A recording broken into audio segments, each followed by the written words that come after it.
الله وبركاته.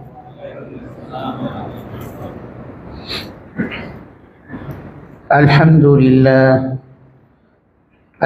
لله نحمده ونستعينه ونستغفره ونؤمن به ونتوكل عليه ونعوذ بالله من شرور أنفسنا ومن سيئات أعمالنا. من يهده الله فلا مضل له ومن يضلل فلا هادي له، ونشهد أن لا إله إلا الله وحده لا شريك له، ونشهد أن محمدا عبده ورسوله صلى الله تعالى عليه وعلى آله وأصحابه وبارك وسلم تسليما كثيرا كثيرا. أما بعد، فأعوذ بالله من الشيطان الرجيم. بسم الله الرحمن الرحيم. ولا تمدن عينيك إلى ما متعنا به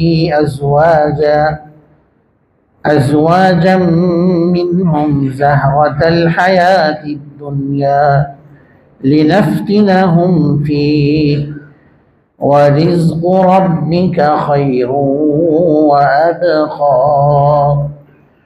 وقال تبارك وتعالى: قل للمؤمنين يغضوا من أبصارهم ويحفظوا فروجهم ذلك أزكى لهم إن الله خبير بما يصنعون.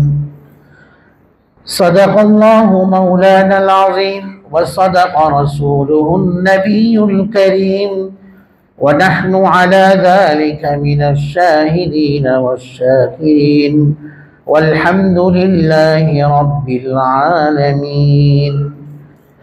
اللهم صل على محمد وعلى آل محمد كما صليت على إبراهيم وعلى آل إبراهيم إنك حميد مجيد. اللهم بارك على محمد وعلى آل محمد كما باركت على إبراهيم وعلى آل إبراهيم إنك حميد مجيد। معزز محترم সম্মানিত উলামায়ে কেরাম, বুজুর্গানে দ্বীন ও আমার সর্বস্তরের প্রাণ প্রিয় মুসলিয়ানে কেরাম, আলহামদুলিল্লাহ, আল্লাহ জাল্লা শানুহুর দরবারে অসংখ্য অগণিত শুকরিয়া এবং কৃতজ্ঞতা আদায় করছি, যিনি আমাদেরকে আজকের ইয়াউমুল জুমাতে সালাতুল জুমা আদায়ের উদ্দেশ্যে হাজার ব্যস্ততার মাঝেও তার পবিত্র ঘর মসজিদে আসার তৌফিক দান করেছেন এবং ইসলামী সন 1447 হিজরি সনের পঞ্চম মাস জুমাদাল উলার দ্বিতীয় জুমাতে, আজকের 8ই জুমাদাল উলার এই জুমাতে আল্লাহ রাব্বুল আলামিন আমাদেরকে উপস্থিত হওয়ার সৌভাগ্য দান করেছেন। আল্লাহ তাআলার দরবারে কৃতজ্ঞতা আদায় করছি, আলহামদুলিল্লাহ।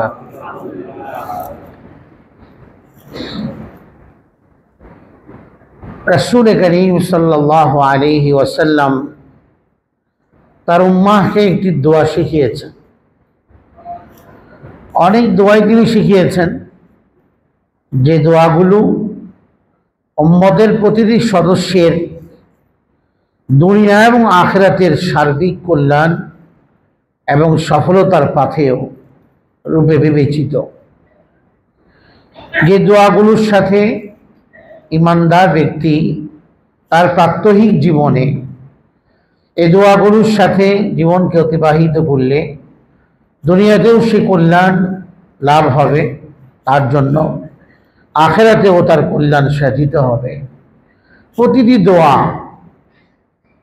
আমাকে আপনাকে আল্লাহমুখিতার শিক্ষা দেয়। দোয়াগুলোর মধ্যে প্রতিটি কাজের সাথে ইসলাম দোয়া রেখেছে।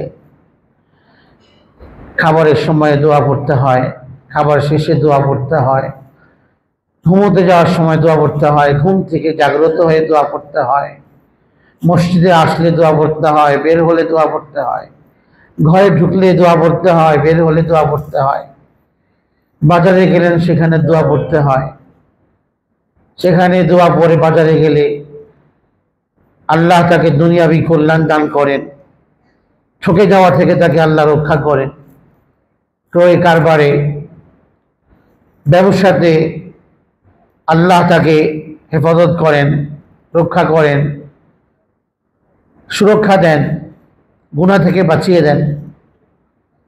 হাজারো হাজারো কল্যাণ দোয়ার সাথে সম্পৃক্ত। এই জন্য হাদিসে এসেছে, রাসূল করিম সাল্লাল্লাহু আলাইহি ওয়াসাল্লাম বলেন, লাইসা শাইউন আকরামা ইনদাল্লাহ মিনাদ দুআ। দোয়ার চেয়ে দামি জিনিস আল্লাহর কাছে আর কিছু নেই। দোয়া এত দামি, দোয়া এত সম্মান, দোয়ার মতো সম্মানিত জিনিস আর কিছু নেই। প্রাত্যহিক জীবনে বিভিন্ন কাজে আখিরাতের কল্যাণ লাভের জন্য, জীবনের যে লক্ষ্য উদ্দেশ্য তাতে প্রতিষ্ঠিত থাকবার জন্যে নবী করিম সাল্লাল্লাহু আলাইহি ওয়াসাল্লাম বিভিন্ন সময়ে সাহাবায়ে কেরামকে বিভিন্ন দোয়া শিক্ষা দিয়েছেন। যে দোয়াগুলো যদি আমাদের জীবনে থাকে, সেই দোয়াগুলো আমাদের জীবনে কল্যাণ বয়ে আনবে, দুনিয়াতেও আখিরাতেও। আজকে চতুর্দিকে ব্ল্যাক ম্যাজিকের এক প্রাদুর্ভাব বলা যেতে পারে, বা এক প্রচলন আগেও ছিল, এখন খুব বেশি মাত্রায় শুরু হয়েছে ব্ল্যাক ম্যাজিক করা, অন্যকে জাদুটোনা করে ক্ষতিগ্রস্ত করা, দাম্পত্য জীবনের মধ্যে অসুবিধা সৃষ্টি করা, মানুষের সংসারকে নষ্ট করে দেওয়া, দাম্পত্য জীবনের মধ্যে অনর্থ সৃষ্টি করা, বিশৃঙ্খলা সৃষ্টি করা, বিচ্ছিন্ন করে দেওয়া স্বামী স্ত্রীকে, তাদের মধ্যে বিচ্ছিন্নতা সৃষ্টি করা, তাদের মাঝে সন্দেহ সৃষ্টি করা, একে অপরের প্রতি অপছন্দতা, ঘৃণা সৃষ্টি করা। আজকে এগুলো প্রচণ্ডভাবে হচ্ছে, প্রচুর পরিমাণে হচ্ছে। এগুলোর ব্যাপারে বহু জিজ্ঞাসা, বহু সমাধান, এগুলোর সলিউশন কি, এটার জন্য বহু জায়গা থেকে ফোন আসে। এগুলো হচ্ছে এখন। কারোর সাথে কারো দুশ্মনী আছে, তো সামনাসামনি দুশ্মনী না করে পেছন থেকে ছুরি দিয়ে আঘাত করে দিল, গুপ্ত হত্যার মতো ব্ল্যাক ম্যাজিক করে, তাকে জাদু করে, কুফরি কালাম করে, বান মেরে তার জীবনকে নষ্ট করে দিচ্ছে, তাকে অসুস্থ বানিয়ে দিচ্ছে। তার ব্যবসার মধ্যে আর্ন এবং এর জায়গাগুলোর মধ্যে বান বানা হচ্ছে, ব্ল্যাক ম্যাজিক করে ব্যবসায় যেন সে উন্নতি করতে না পারে, তার ব্যবসা যেন নষ্ট হয়ে যায়, সেজন্য একেবারে শূন্য হাতের অধিকারী হয়, পথের ফকির হয়। এভাবে মানুষের পেছনে মানুষ ক্ষতি করছে।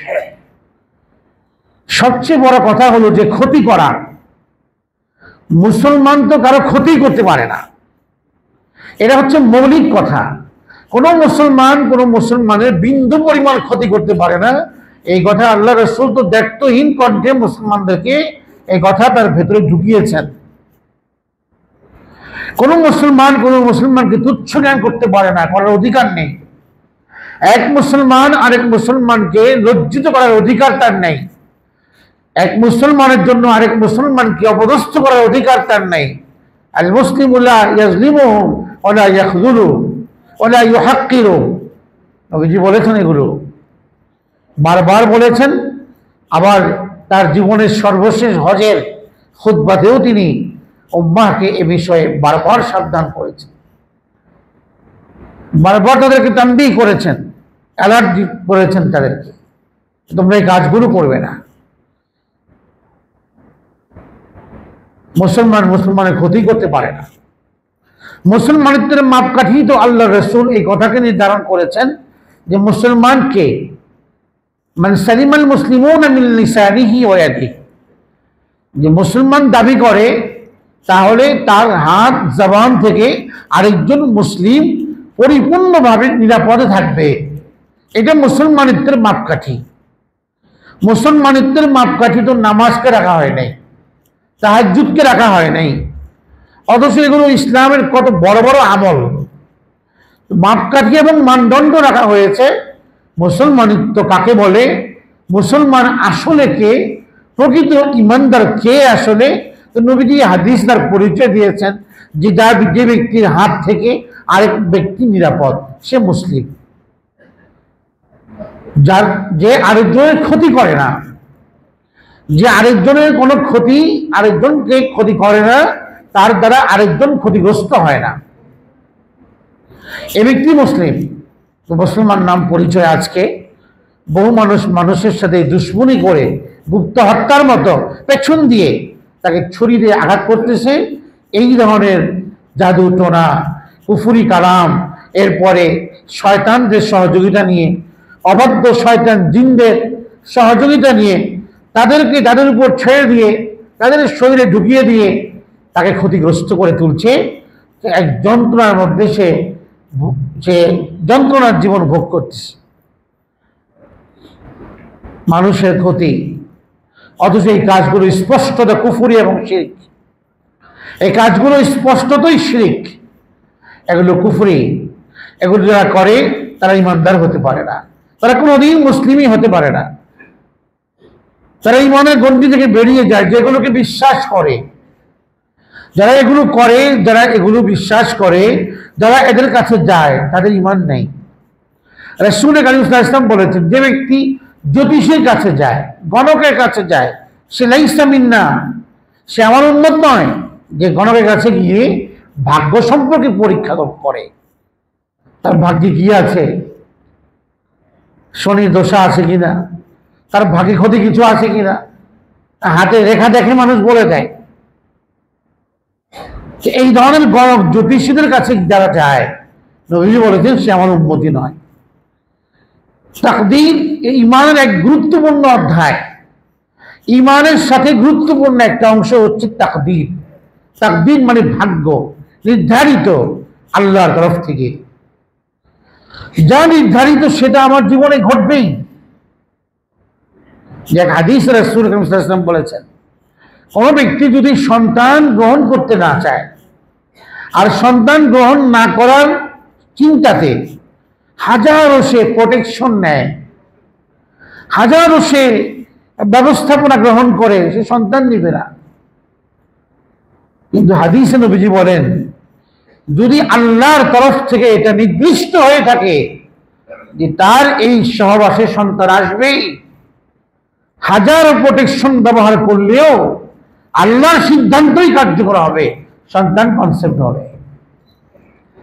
আপনি হাজারো প্রচেষ্টা গ্রহণ করুন, এখানে এইগুলো সব ডিঙ্গিয়ে আল্লাহর হুকুম আপন জায়গাতে বাস্তবায়ন হবে। দলিল কোরআনে কারীমের আয়াত, ইনিল হুকমু ইল্লা লিল্লাহ, সিদ্ধান্ত সব আল্লাহর, এবং সবকিছুর ব্যাপারে আল্লাহ সিদ্ধান্তই কার্যকর হয়। মানুষ একরকম চিন্তা করে, হয় আরেক রকম, সিদ্ধান্ত নেয় একরকম, হচ্ছে আরেক রকম। কেন? সিদ্ধান্ত আল্লাহর তরফ থেকে আসে। মানুষের জীবনে তার চাহিদার মতো জিনিস তা সে চায়, যা সে চায় না সবটাই আল্লাহর তরফ থেকে আসে। এই জন্য আল্লাহ নবীর শিক্ষা ছিল এটা, তোমার চাহিদার মুআফিক জিনিস যদি পেয়ে যাও, আলহামদুলিল্লাহ আলহামদুলিল্লাহিল্লাযী বিনিআমাতিহি তাতিম্মুস সালিহাত, এই দোয়া পড়ো যে আল্লাহর প্রশংসা, আল্লাহর তার নিয়ামতেই সব কল্যাণ এগুলো পরিপূর্ণতা লাভ করে।